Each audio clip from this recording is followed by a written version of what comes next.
काल कर्म माया अधीन एक अंतकरण जो कि आत्म जागृति की तरफ ना होकर स्वयं सिद्धि की तरफ ना होकर बुद्धि का इस्तेमाल करके संतुष्ट होना चाहता है, कोई डिसीजन लेना चाहता है या फिर अपने मन को तृप्त करना चाहता है। और वो कुछ इस तरह के कमेंट लिख देता है कि तुम्हारी कौन सा आत्म जागृति हो गई है, तुम ये जो बोल रहे हो, ये जो ज्ञान बता रहे हो, ये सब भी तो तुम माया के ही अधीन हो।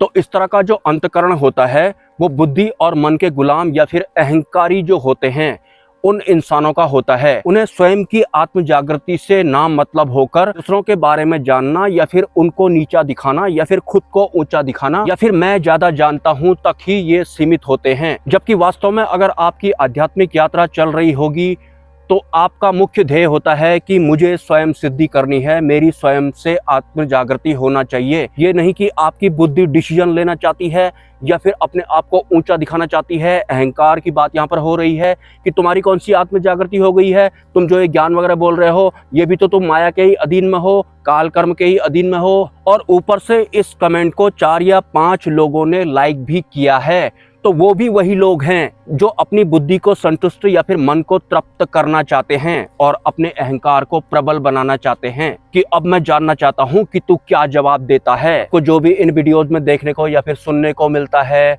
आपको उसमें स्वयं सिद्धि की तरफ बढ़ना है, अपनी आत्म जागृति की तरफ बढ़ना है, ना कि बाहर को फेंकना है। बाहर को फेंकेंगे तो आप बाहर को ही फेंकते ही रह जाएंगे। आपको अंतरिम यात्रा करनी है, अपनी खुद की यात्रा करनी है। वैसे जो ये आपका इंटरनल सिस्टम है जो कि डिसीजन लेना चाहता है, संतुष्ट होना चाहता है, अपने आप को तृप्त करना चाहता है, अहंकार को तृप्त करना चाहता है, इस दोष को आपको रिमूव करना पड़ेगा, वरना आप सिर्फ कंपटीशन करने वाले ही बने रह जाएंगे। वैसे बुद्धि और मन ही ऐसा करवाता है, वो आपको ऊंचा उठने ही नहीं देगा। मतलब ये जो काल तत्व होता है ना, ये ऐसा ही होता है, ये अपने आप में ही आपको उलझाकर जी रहा होता है। ये आपकी खुद की अंतरिम जागृति होने ही नहीं देता है। मतलब आप खुद की अंतरिम जागृति की तरफ ना बढ़कर दूसरों पर उंगली उठाने वाले ही बने रह जाएंगे। और 99% लोग ऐसे ही होते हैं, वो खुद नहीं होते हैं, उनका बुद्धि और मन या फिर उनका जो अंतकरण होता है माया के अधीन होता है, इस वजह से वो ऐसे होते हैं। वरना एक लॉयल साधक का मकसद या फिर उसका ध्येय अपनी अंतरिम जागृति करना होता है, दूसरों पर सवाल खड़े करना नहीं होता है या फिर खुद की बुद्धि को कोई डिसीजन लेने की जल्दी नहीं होती है। और काल की ऐसी ही स्वचालित मशीन के साथ कोई ठक्कर जी हैं, नॉन स्टॉप काल अधीन होकर कुछ भी कमेंट करते रहते हैं। ये भी तुम्हें माया बता रही है, यहाँ पर भी तुम माया के अंडर में हो, तुम्हारे खुद की भी अंतरिम जागृति नहीं हुई है। उन्हें खुद की अंतरिम जागृति स्वयं की तरफ वो बढ़ ही नहीं पा रहे हैं। बस उनकी बुद्धि डिसीजन ले रही है और भाग रही है। मन तृप्त भी नहीं हो रहा है, बुद्धि संतुष्ट हो रही है, फिर वो दोबारा से संतुष्ट होना चाहती है। मतलब काल कर्म और माया आपको ऐसे ही उलझा के रखेंगे। आपको अंतरिम यात्रा करनी है और आप मन के साथ भाग रहे हैं, ऊपर से बुद्धि आपकी पॉइंट मार रही है जगह जगह में। जिस तरह से वास्तविक परमात्मा की सृष्टि में या फिर उनके आवरण में अनंत असंख्य चेतनाओं का निर्माण होते रहता है या फिर वो निरंतर बहते रहती हैं, लेकिन परमात्मा टस से मस नहीं होते हैं। वो जैसे 72 खरब वर्ष पहले थे वो आज भी वैसे ही हैं। उन्हें कोई फर्क पड़ा क्या? कितनी ऊर्जाएं बन गई उनके आसपास में, इतने अनंत असंख्य नकली और असली बहुत सारे ब्रह्मांडों का विस्तार हो गया, निर्माण हो गया, बहुत सारे जो ब्रह्मांड हैं उनका अंत भी हो गया, लेकिन परमात्मा इधर उधर हुए क्या? जबकि उनके सामने में उनकी वजह से ही ये सब कुछ हुआ था।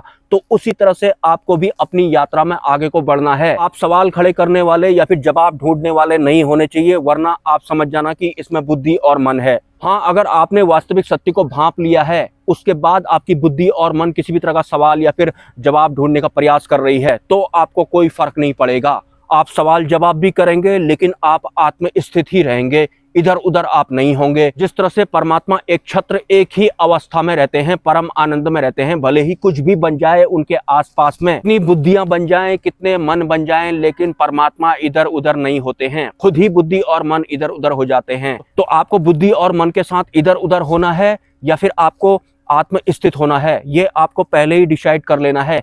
कुछ भी आप देख रहे हो, ये चैनल के वीडियो देख रहे हो, किसी अन्य चैनल के वीडियो देख रहे हो, का मुख्य उद्देश्य अंतरिम जागृति करना होता है, ना कि बुद्धि और मन को तृप्त करना और इनके लपेटे में ही इधर उधर भागते जाना और वैसे ही कमेंट भी लिखते जाना और उन कमेंट्स को लाइक भी कर देना। आप भी उन्हीं में से हो। 4 5 6 जितने भी लोगों ने उसे लाइक किया था।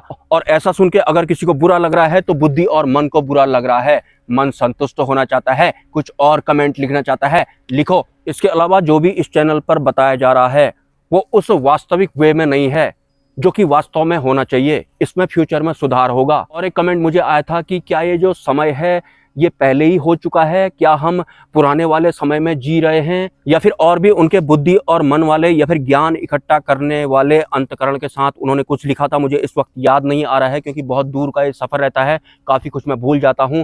तो जो भी आपके दिलो दिमाग पे चल रहा है ये समय के अकॉर्डिंग या फिर कुछ और जो भी आपने लिखा हुआ था, ये वास्तव में क्या है, ये सब आपकी अंतरिम जागृति पर डिपेंड करता है, निर्भर करता है। अंतरिम जागृति हो गई तो ये समय क्या है, ये सृष्टि क्या होती है, ये माया क्या होती है, ये बाकी अन्य क्या होते हैं, ये विस्तार सब होते क्या हैं, इन सब का ठेका हो जाएगा अगर आपकी अंतरिम जागृति हो गई तो। लेकिन इस तरह से बुद्धि को संतुष्ट करने वाले सवाल खोजने के लिए आपको अपनी आध्यात्मिक यात्रा में नहीं आना है। ये जो समय है बुद्धि और मन के तल से आप इसका वास्तविक ज्ञान ग्रहण नहीं कर सकते हैं।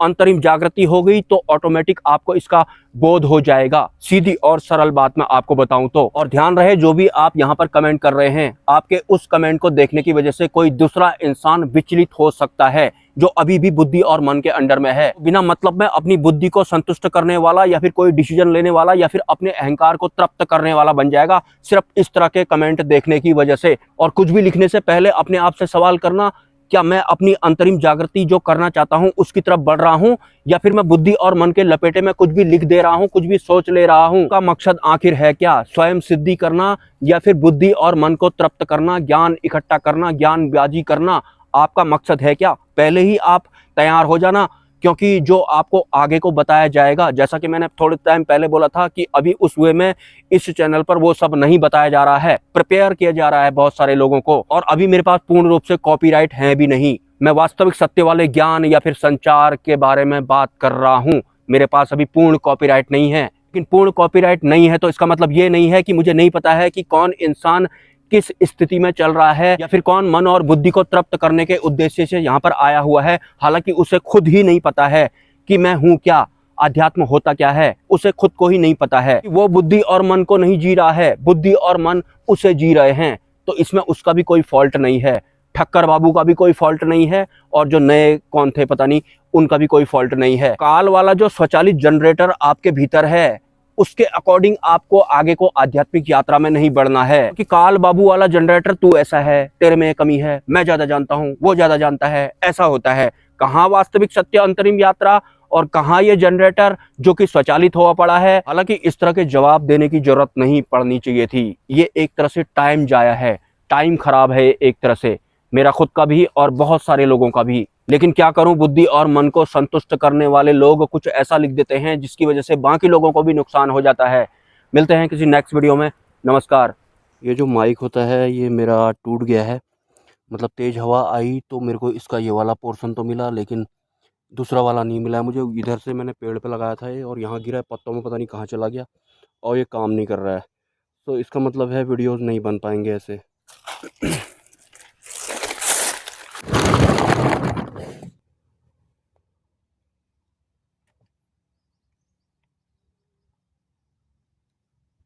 ये नीचे गिर गया था, मतलब हवा आई तो ये गिर गया और इसका ये वाला पोर्शन शायद पत्थर पे लगा होगा तो ये टूट गया।